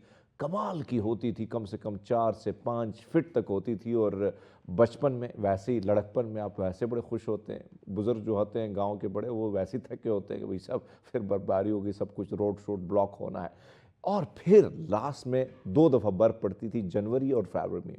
अब मेरे गांव में बर्फ़ नायाब हो चुकी। इसी तरह ना सिर्फ मेरे गांव में बल्कि मुख्तलिफ इलाकों में ये सिचुएशन है। मौसमियाती तब्दीलियों पर बात करने के लिए हमारे साथ स्टूडियो में मौजूद हैं डॉक्टर इनायत अली साहब, और उनसे गुफ्तगू करेंगे इस बारे में। डॉक्टर साहब गुड मॉर्निंग, कैसे हैं आप? गुड मॉर्निंग, मैं बिल्कुल ठीक हूँ, आप बताएं। डॉक्टर साहब, इस वक्त अगर हम देखें, एक परेशानी भी है, लोग भी परेशान हैं, चरिंद परिंद भी परेशान है कि जिस तरीके से ये मौसम, और फिर वो बिलावल भुट्टो साहब भी कहा करते थे कि जब ज़्यादा बारिश आता है, ज़्यादा पानी आता है, और ज़्यादा पानी आता है तो तकलीफ़ होती है ना, परेशानी होती है। सर, ये सर्दियाँ जो सुकड़ रही हैं, कैसे देखते हैं इसको? कितना नुकसान होगा दुनिया को और इंसान की जो लाइफ है या चरिंद परिंद की? हार्वी, मेरे ख्याल में ये बहुत एक अच्छा सवाल है और जायज़ परेशानी है। अगर हम क्लाइमेट चेंज की बात करें या माहौलियाती जो तब्दीली है, इसको देखने से पहले मेरे ख्याल में ये बहुत अहम होगा कि हम इस चीज़ को जानें कि इसकी वजूहात क्या हैं। ठीक है, मसाइल की तो हम बात डेफिनेटली कर रहे हैं। ठीक है। तो ये एक टर्म यूज़ होती है जिसको हम कहते हैं एंथ्रोपोजेनिक काइंड ऑफ एक्टिविटीज़। तो जिस हालात में इस वक्त हम ज़िंदगी गुजारना हमारे लिए ज़रूरी भी हो गया है और मुश्किल भी हो गया है, मुहाल भी हो गया, उसमें हमारा अपना बहुत बड़ा किरदार रहा है। मतलब ठीक है, और कहीं ना कहीं जो इसको कोई आजकल की इसके पीछे असबाब नहीं है, रीजंस नहीं है।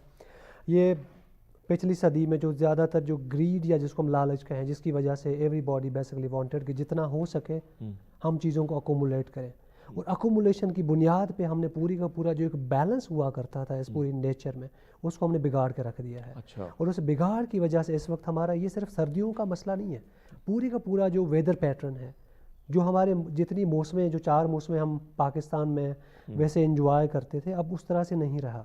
ठीक है, वो सिर्फ सर्दियाँ नहीं, हमारी गर्मियाँ जो हैं उनके अंदर तूल आ चुकी है। एग्जैक्टली, और वो बिल्कुल उसका वो पूरा पैटर्न जो एक नमूना था वो तब्दील हो गया है। बाहर आपने बड़ी खूबसूरत बात की और मुझे बड़ा अच्छा लगा कि आपने कहा कि चलो ये मामला तो हैं, लेकिन हमने उस गहराई तक जाना कि ये असबाब शुरू कैसे हुए, कहाँ से हुए। अब मैं थोड़ा सा उस पर भी जाता हूँ सर। एक लाइफ स्टाइल की, अभी मैं आपसे पहले एक डॉक्टर साहब से बात करता था कि हमारी ज़िंदगी बड़ी आसान सी थी। ईद के ईद एक कपड़ा एक जोड़ा मिलता था, विसाखी वास्ते जदों यानी तुहाड़ी ईद होंदी सी, साड़ी भी ईद होंदी सी विसाखी, बिल्कुल उसके लिए एक जोड़ा बनता था और वो पूरा साल खींचते जाते थे हम। इसी तरह कोट शोट और इन लिहाज से भी एक चादर ओढ़ लेते थे, गुजारा हो जाता था।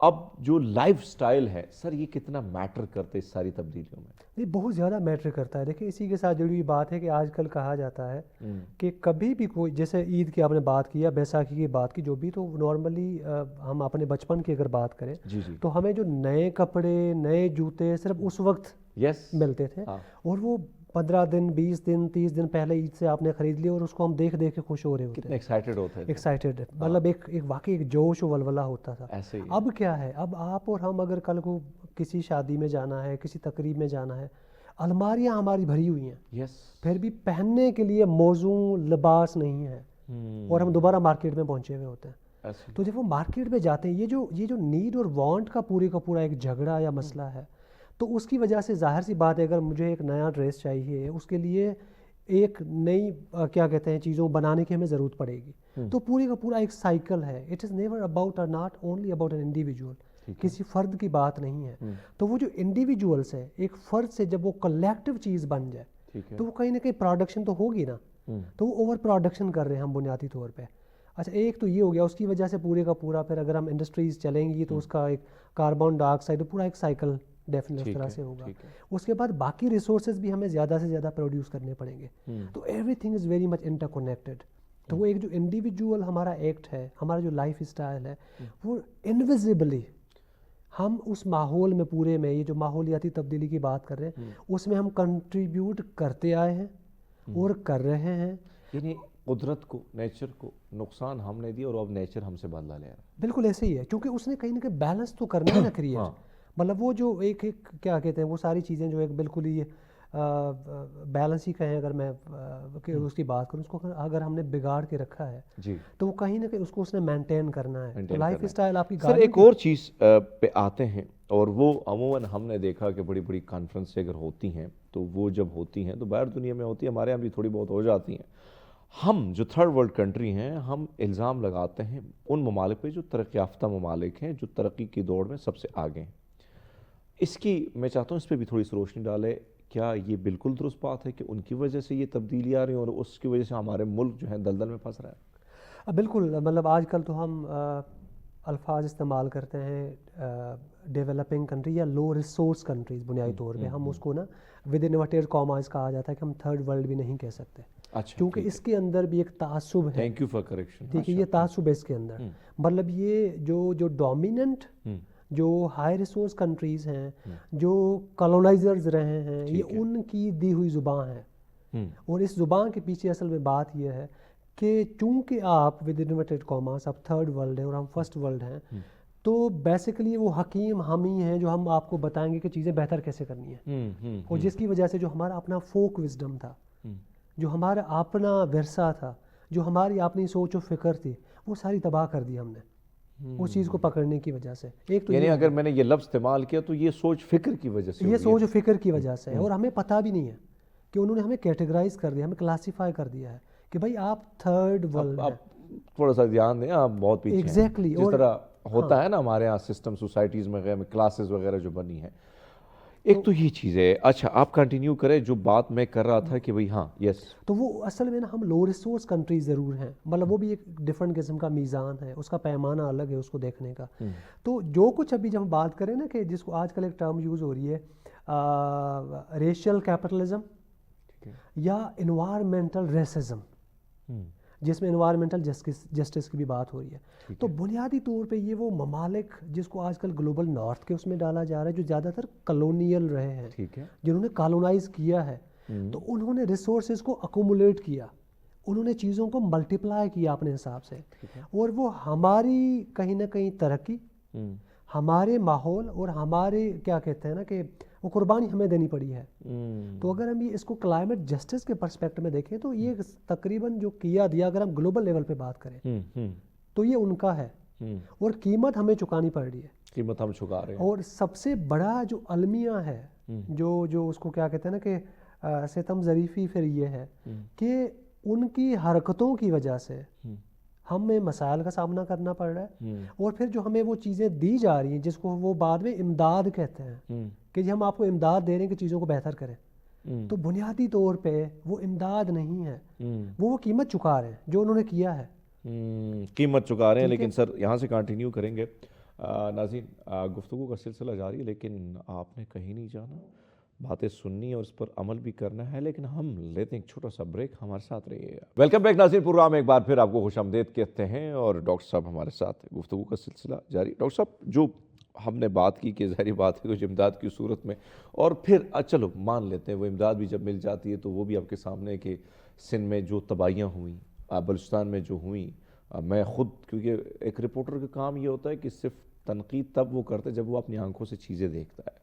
तो वहाँ पे मैं गया हूँ अभी रिसेंटली, वहाँ इवन कोयटा में वो सड़कें वीरवान सुनसान तबाही, वो मनाजिर आपको सिंध में भी नज़र आएंगे। तो उस पर भी उसी तरह काम नहीं होता। लेकिन सर इस तरफ आते हैं कि इस वक्त जो पाकिस्तान में जंगलात का इसमें कितना असर होता है और पाकिस्तान में इस वक्त आप क्या पोजीशन देखते हैं? देखिए, अब पहले हम बात कर रहे थे ग्लोबल लेवल की, ठीक है, उससे पहले हमने बात की इंडिविजुअल लेवल की, और दरमियान में हमारा एक नेशनल लेवल भी है, कलेक्टिव भी है। मतलब ये बात बिल्कुल ही कहना नामुनासिब होगी, वाजिब नहीं होगी कि हम ये कहें कि सिर्फ़ और सिर्फ हाँ उनका जो बाकी ममालिक हैं, जो मतलब जब हम ग्लोबल नॉर्थ की बात करें उनका बहुत अहम किरदार है, मगर इसका ये मतलब नहीं है कि हमने उसके अंदर हिस्सा नहीं डाला। वो बेशक नेशनल लेवल की बात करें या बेशक इंडिविजुअल की हम पहले बात कर रहे थे। तो कलेक्टिविज़म अगर हम नेशनल लेवल पे देखें, हमारे पास काफ़ी सारे जंगलात मौजूद थे, ठीक है, और हमारे मतलब उस वक्त थे, अब हैं, अब कम हैं। अगर हम उसकी बात करें उसके अंदर बहुत ज़्यादा शिद्दत के साथ कमी आई है। और मैं एक टर्म यूज़ करता हूँ कि लिटरली हमारे यहाँ जो बहुत बड़े किस्म के दरख्त हैं, दे वेंट मिसिंग। मतलब वो बेशक टाली का दरख्त देख लें, बरगद का दरख्त देख लें, पीपल का दरख्त, अच्छा ये दरख्त बनने में इनको साल लगते हैं, कई साल लग जाते हैं, ठीक है, इनको लिटरली साल लगते हैं, और बाद में जाके उस तरह का किरदार अदा करते हैं। और इसी वजह से, चूँकि मेरा ताल्लुक़ या डिग्री इल्मुल बशरियात में भी है। तो इसी वजह से इन सारे दरख्तों को कहीं ना कहीं सेक्रेड के तौर पे माना जाता था कि उनको ये करार दिया कि ये भारी हैं ताकि लोग उनको काटे ना। यस। उसकी असल अब मुझे एक चीज़, सॉरी टू इंटरप्ट यू, मुझे इंडिया की एक चीज़ बड़ी अच्छी लगी और मैं उनको थोड़ा सा स्टडी करता हूँ, मुख्तलिफ उनके मज़ाहब को।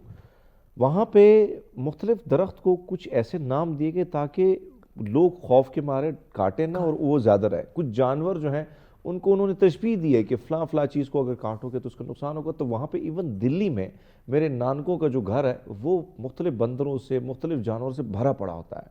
तो ये जो चीज़ है, और आपने जो बड़ी खूबसूरत बात की कि पिंड में यानी पंजाब में या हमारे इलाकों में यही चीज़ होती थी कि यार ये दरख्त नहीं काटो, इससे नुकसान होगा। और ये बड़ी खूबसूरत बात थी, बड़ों ने ज़बरदस्त तरीके से यानी बचाओ, लेकिन वो बचाओ उसी तरह ना रहा, वो ना रहा एग्जैक्टली। और उसमें अगर जो हमारा कैनाल सिस्टम था ना, जो हमारे दरिया हैं, हमारी नहरें हैं, उनके तकरीबन किनारों में, अगर मैं अपने बचपन की बात करें, हम शायद इतने ज़्यादा बुजुर्ग नहीं हैं, मतलब ये पिछले 20-25 साल पहले की बात होगी, 30 साल पहले की बात होगी, तो दोनों हिस्सों में बहुत बड़े किस्म के दरख्त हुआ करते थे। यस। और वो अचानक से मतलब with in a few years basically हमने अपने आंखों के, मतलब क्या कहते हैं ना कि हमारी अपनी ज़िंदगी में वो चीज़ें ख़त्म हुए देखी हैं। अच्छा, उनको काट के पता नहीं उसी पानी में मतलब क्या कहते हैं फेंक देना, और कहीं पता नहीं कहाँ से जाकर उन्होंने निकाला जो कुछ भी किया। अब वो जब अगेन कलेक्टिव लेवल पे चीज़ें इस तरह से हो ना, अब मैं इसको टू बी वेरी ऑन, ये मोरल करप्शन है। हमारे फोक विजडम में इस तरह से नहीं था, तो उसके पीछे अब कौन लोग थे, वो अगेन कोई असर रसूख रखने वाले जो भी होंगे, उन्होंने उनको बेचा, उनको उनमें जो कुछ उन्होंने किया वो अमीर हो गए। मगर नुकसान किसको हुआ? वो ख़ास किस्म की कम्युनिटीज़ को। ये जो वल्नरेबिलिटी की जब हम बात करते हैं ना, हमेशा जब भी चीज़ें ज़्यादा ख़राब हों, जैसे आप फ्लडिंग की बात कर रहे थे, तो बुनियादी तौर पे हर ख़तरनाक जो लम्हा है, जो घड़ी है, वो जितने इकनॉमिकली गरीब लोग होते हैं, जितने मार्जिनलाइज होते हैं, उनके लिए वो ज़्यादा भयानक होती है। ठीक है, वो 33 मिलियन जो हमारे लोग हैं जो 2022 के फ्लड में बेसिक जिनका नुकसान हुआ, अभी भी they are literally making significant efforts कि उनकी ज़िंदगी दोबारा नॉर्मल हो जाए, जो कि अभी तक उस तरह से नहीं हुई। तो ये डिफॉरेस्टेशन, उसके बाद काफ़ी सारे जंगल भी ख़त्म हो गए। अब वो डिफॉरेस्टेशन सिर्फ और सिर्फ हम ऑक्सीजन और कार्बन के लिए नहीं कह रहे, ये these are our lungs basically. जो दरख्त हैं वो हमारी पूरी मतलब पूरे मुआशरे, हमारे पूरे मुल्क, पूरी दुनिया के फेफड़े हैं जो सारी चीज़ों को फिल्टर करते हैं, सारी चीज़ों को साफ़ करते हैं। क्या बात। एक तो हमने उसको ख़त्म कर दिया, अपने फेफड़ों को काट रहे हैं लिटरली। एक तो ये, और बगैर ये सोचिए कि जो हमारी आने वाली नस्ल होगी वो क्या करेगी, वो कैसे सर्वाइव करेगी। आपकी लाइफ एक्सपेक्टेंसी सिग्निफिकेंटली कम हुई है और मॉर्बिलिटीज़ बड़ी है। मिसाल के तौर पे अगर हम रेट ऑफ मॉर्बिलिटी बीमारियों की बात करें, वो बहुत ज़्यादा ऊपर की तरफ गई। उसके पीछे ये सारी चीज़ें जुड़ी हुई हैं। सर मैं एक और सवाल भी इसी साथ ऐड करना चाहिए, फिर वापस यहाँ पे इस टॉपिक पे आएंगे। हमारी ज़िंदगी पे तो जो असरात हैं वो हम भुगत रहे हैं, और जो बीमारियाँ जो हमने नहीं देखी वो बीमारी हम फेस कर रहे हैं। लेकिन सर एक वक्त होता था, मैं हमेशा मिसाल अपने गांव के चिनार की देता हूँ, और मेरे गांव में मस्जिद में लगा वो चिनार, जहाँ पर शाम के वक्त या सुबह के वक्त वही हमें जगाता था, सुबह के वक्त चहचहाते हुए परिंदे। अब मैं जब जाता हूँ वो सारी चीज़ें नायाब हैं। इसी तरह आप लाहौर जब एंटर होते तो उससे पहले आपको इन शाहराहों पे, सड़कों पे कुछ ऐसे बड़े खूबसूरत किस्म के परिंदे नज़र आते थे। उनके जाने के बाद कितना, यानी हर चीज़ जो कुदरत में है उसका कोई ना कोई फ़ायदा है जो रब ने पैदा किया।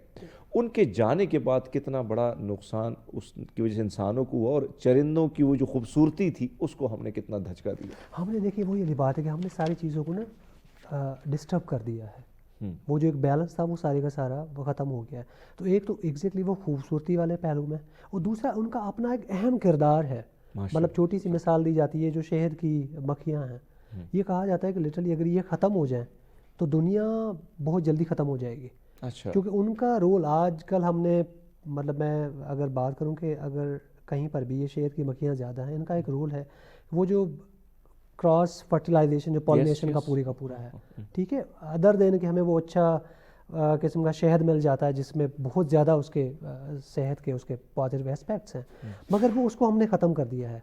उसको हमने रिप्लेस क्या किया है कि या हम पेस्टिसाइड इस्तेमाल करेंगे, ठीक है, कहीं ना कहीं अब जितनी भी अब पूरी क्रॉपिंग हो रही है, तो उसी तरह से वो जो परिंदे थे उनका भी इसी तरह का पूरा उसमें एक अहम रोल है जिसको हमने ख़त्म कर दिया है।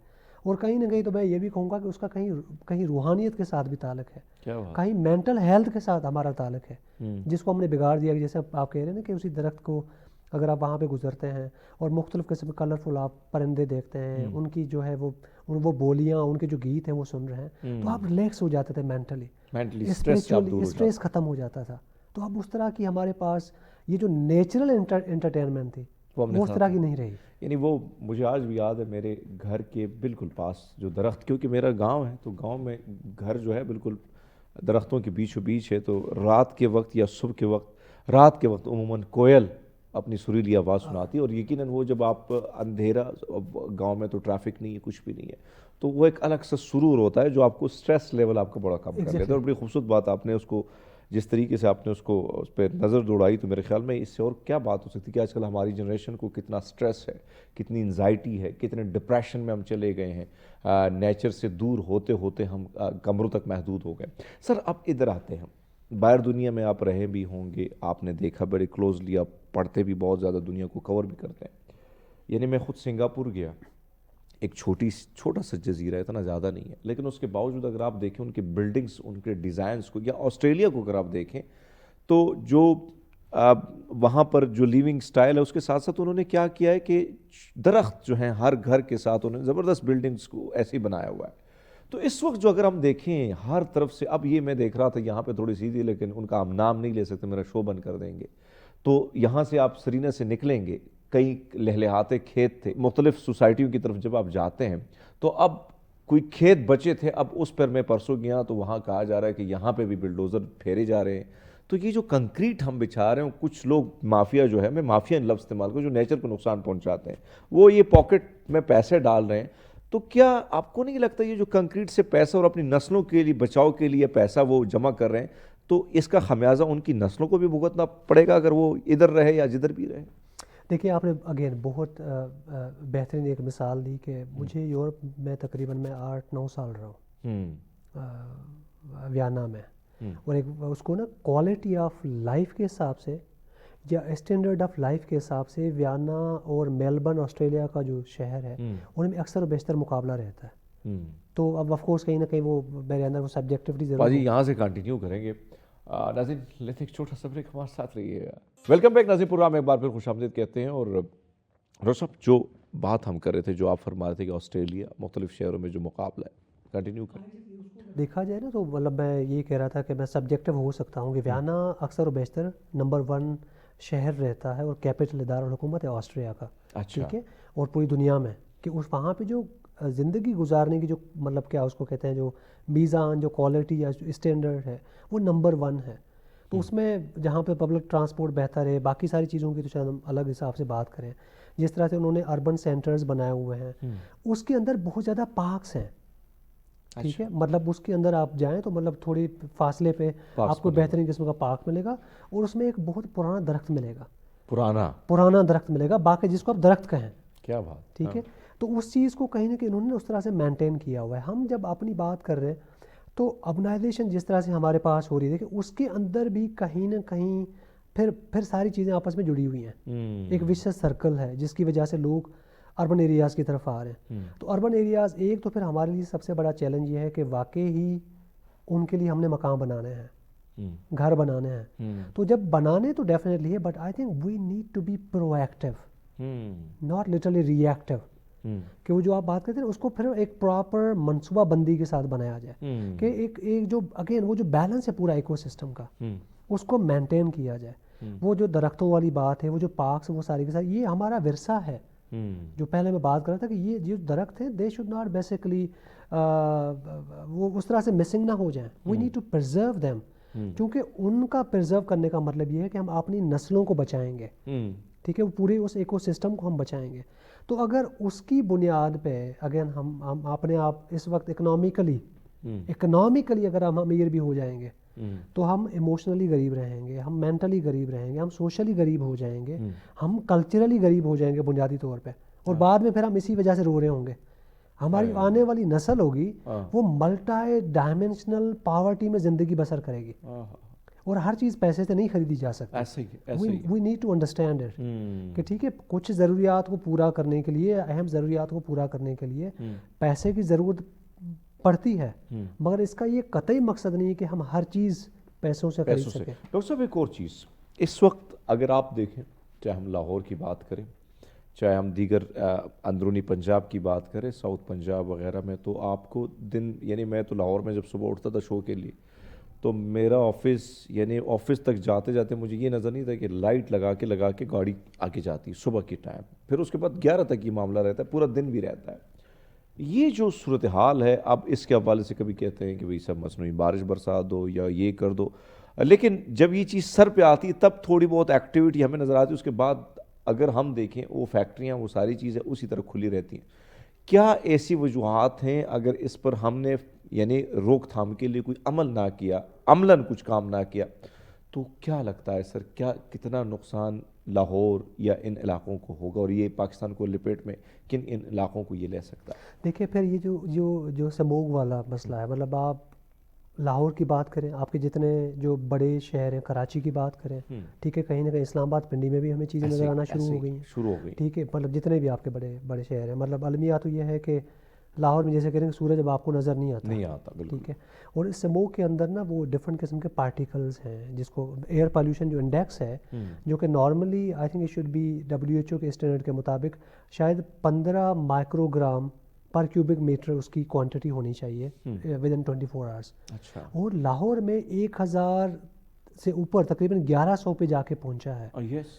और इसका मतलब ये है कि आपके फेफड़े, लंग्स ख़राब हो जाएंगे। अच्छा। ठीक है, उसके अलावा आपकी इवन जो ब्लड स्ट्रीम, उसके अंदर वो चीज़ें आ जाएंगी। अच्छा। तो इसके अंदर मतलब डिफरेंट किस्म की जो बीमारी, रेस्पिरेटरी तो शुरू हो गई हैं, वो बिल आगे बनना शुरू हो जाएंगी, और डिफरेंट केमिकल्स की वजह से हो सकता है डिफरेंट ये इनके अंदर शायद कार्सिनोजेनिक एलिमेंट भी होंगे, जिससे लोगों के अंदर कैंसर बनेगा इससे। मतलब इस तरह की जो चीज़ें, जब हम एयर पॉल्यूशन की बात करते हैं ना, कहीं ना कहीं वो चीज़ें आगे सारी चीज़ें उसमें हैं, वो इंटरकनेक्टेड हैं। ठीक है। अच्छा, उसके अंदर अब जब हम कहते हैं ना कि हम रिएक्टिव उस पर जा रहे हैं, मगर उसके अंदर सिर्फ और सिर्फ ये जैसे मल्टी डायमेंशनल इशू है। आप और हम, अगर हम इंडिविजुअल लेवल पे बात करें, तो एक तो पहले से हमने शॉपिंग की और कपड़ों की बात कर ली। आप और हम, हमारे पास अगर हमने गाड़ी रखी हुई है, तो क्या हम वाकई इंसाफ की बुनियाद पे गाड़ी चलाते हैं? उसका मोबिल ऑयल हम चेंज करते हैं कि नहीं? क्योंकि वो कंट्रीब्यूट कर रहे हैं हम कार्बन में, बेसिकली सारा कुछ कर रहे हैं, ठीक है। उसी के अलावा जो बाकी चेक एंड बैलेंस वो भी है। आपके और हमारे जो खेत हैं, हमें वो बताया गया कि उसमें हम चीज़ें इन सीज़न में जला रहे होते हैं, वो भी वहीं पे हो रहे हैं। तो मुझे ये लगता है कि हर कोई आपने 100% दे रहा है चीज़ों को ख़राब करने में। 100% हम खुद दे रहे हैं, हर कोई दे रहा है, वो सरमाएदार भी उसी तरह से, उनका 100% है। आपका और मेरा, ये जो मैं गाड़ी की मिसाल, वो 100% है। एक बाइक वाला है जो मोबिल ऑयल अगर चेंज नहीं करवाता और वो धुआं छोड़ता हुआ जा रहा है, वो भी अपना 100% ही दे रहा है, जो इस वक्त अल्लाह पाक ने उसको सकत दी है, जो ताकत उसके पास है। अगर ये फैक्ट्री होती तो वो भी इसी तरह से चला रहा होता, या चला रही होती, अगर जेंडर सेंसिटिव की बात करें। और अगर उसके पास वक्त बाइक है, गाड़ी है, तो ये सारी चीज़ें आपस में जुड़ी हुई हैं, और ये अगर इस तरह से चलती रहें तो हमारे अंदर बीमारियां, मतलब मोर्टेलिटी और मॉर्बिडिटी का जो इंडेक्स है वो बहुत बढ़ जाएगा। हमारी जो आने वाली नस्ल है, मतलब इस वक्त हम शायद 50+ पे लाइफ एक्सपेक्टेंसी है। 2 हफ्ते पहले मैं जापान में गया हुआ था। अच्छा। और जापान के अंदर लाइफ एक्सपेक्टेंसी तकरीबन 85 ईयर्स, 90 उससे ऊपर मैं भी तो है। कुछ जापानियों से मिला हूँ, जब मैं उनसे उम्र का पूछता था तो उम्र काफ़ी होती थी, वो लगते थे काफ़ी यंग। तो वही आप जो बात कर रहे थे कि लाइफ स्टाइल, उनका लाइफ स्टाइल, वो सारी चीज़ें देखिए, वहाँ पे अगेन हर चीज़ इंसाफ पे है, ठीक है, उसके अंदर उन्होंने बैलेंस रखा हुआ है। तो हमारी आने वाली नस्लें, तो मुझे लगता है इस वक्त ये बात कही जाती है हमारे नॉर्मल डिस्कोर्स में कि आप चूँ ही 40 क्रॉस करते हैं तो आप अपनी ज़िंदगी बोनस में गुजार रहे हैं। वो बोनस की वजह क्या है कि आपका पूरा, जहाँ पे आपने वो ऑक्सीजन हमने लेनी है, क्योंकि हमें it has a very pivotal role in our personalities and development ना। तो अगर वही नाकिस हो जाए, वही जहरीली हो जाए, वही ख़राब हो जाएगी, तो अल्टीमेटली क्या होगा? हमारा जो पूरा सिस्टम है वो ख़राब हो जाएगा। फिर हम जो खाना खा रहे हैं उसके अंदर भी कहीं ना कहीं वो जहर भरा हुआ है, वो केमिकल्स हैं, वही ऑक्सीजन, वही सारी चीज़, वो सारी चीज़ें उस तरह से आ रही हैं। हमारा जो, जैसे आप कंक्रीट की बात करें, हमारे जो घर हैं, ठीक है, वो उसके अंदर भी वो सारी की सारी चीज़ें इस तरह से मतलब गिरदो नवाह में चीज़ों को देखें तो पता नहीं कितना ज़्यादा रोज़मर्रा की ज़िंदगी में काम हो रहा है इमारतों बनाने का और ये करने का। ऑफ कोर्स वो ज़रूरत है, बट क्या उसके जो प्रोटोकॉल्स हैं, जो जायज़ प्रोटोकॉल्स हैं, क्या उनको पूरा किया जा रहा है कि नहीं किया जा रहा? जो प्रिवेंटिव मेजर्स हैं they should be basically put in place, क्या उनको हम करते हैं कि नहीं करते? तो ये सारी चीज़ें, बात की सारी चीज़ें एक दूसरे के साथ जुड़ी हुई हैं। चूँकि वक्त मुख्तसर है और जाते जाते हम चाहते हैं कि एक अच्छा सा पैगाम हमारे देखने वालों को, ख़ासकर इन तब्दीलियों के हवाले से, और कैसे वो अपनी आने वाली नस्लों को और अपने आप को बचाने के लिए क्या कर सकते हैं, एक अच्छा सा पैगाम। मैं आखिर में गालिबन यही कहूँगा कि ये जो भी माहौलियाती तब्दीली का मसला है, देखो ये मल्टी डायमेंशनल है, ये इंटरकनेक्टेड है। उसके अंदर एक फ़र्द का भी उतना ही ज़्यादा कंट्रीब्यूशन भी है और किरदार भी हो सकता है। उसी तरह से हमने नेशनल की भी बात की, ग्लोबल की भी बात की। तो मैं एक क्या कहते हैं, पूरा एक पैराडाइम जिसको कहते हैं, स्टीफन कवे ने बड़ी एक अच्छी बात, एक अमेरिकन ऑथर हैं, उन्होंने कहा था कि आपका एक होता है सर्कल ऑफ इन्फ्लुएंस, ठीक है, और दूसरा सर्कल ऑफ कंसर्न। तो सर्कल ऑफ कंसर्न जो है वो बुनियादी तौर पे आपका पूरा मुआशरा है जिसमें आप रहते हैं, और सर्कल ऑफ इन्फ्लुएंस वो है जिनके साथ आप डायरेक्टली रोज़मर्रा की ज़िंदगी में आपका ताल्लुक होता है। वो आपकी फैमिली, ख़ानदान हो सकता है, आपके दोस्त हो सकते हैं, हल्का अहबाब हो सकता है, आपके पड़ोसी हो सकते हैं, जहाँ पे आप उठते बैठते हैं। तो अगर आप तब्दीली लाना चाह रहे हैं तो सबसे पहले तो हम इस बात को समझें कि हम इसके अंदर अपना किरदार अदा, अगर हमने मनफी किरदार अदा किया है तो मसब्बत भी हमें करना पड़ेगा। तो अगर हमें तब्दीली करनी है तो इन स्फेयर्स में हमने करनी है। वो सारे सर्कल ऑफ इन्फ्लुएंस आपस में इंटरकनेक्टेड है, क्या बात, वो मुआशरा बनता है। क्या बात है, बड़ी खूबसूरत बात, हम काम करें, बड़ी खूबसूरत बात आपकी की डॉक्टर साहब, बहुत सकते शुक्रिया आपका। और मेरे ख्याल में जाते जाते डॉक्टर साहब ने पैगाम दे कि भी सब सारी चीज़ें कनेक्टेड है। और फिर जब हम तब्दीली की बात करते हैं, हमारी उम्मन हम इस माशरे में जब सोचते हैं, हम कहते हैं कि यार ये तब्दीली का अमल कोई और, क्योंकि उसकी तरफ हमारा ध्यान होता है कि भाई वो शुरू करे। सबसे पहले ये अमल अगर आप ख़ुद से शुरू करेंगे और ख़ुद इस पर अमल करेंगे तो यकीनन यही चीज़ जो है आगे बढ़ेगी और इसका फ़ायदा आपको, नेचर को, आपकी नस्लों को, इस मुल्क को होगा। नाज़रीन, मुझे उम्मीद है आपको हमारा ये प्रोग्राम पसंद आया होगा। अपना फ़ीडबैक ज़रूर दीजिएगा, अपना और अपनों का बहुत सारा ख्याल रखिएगा। अल्लाह हाफ़िज़।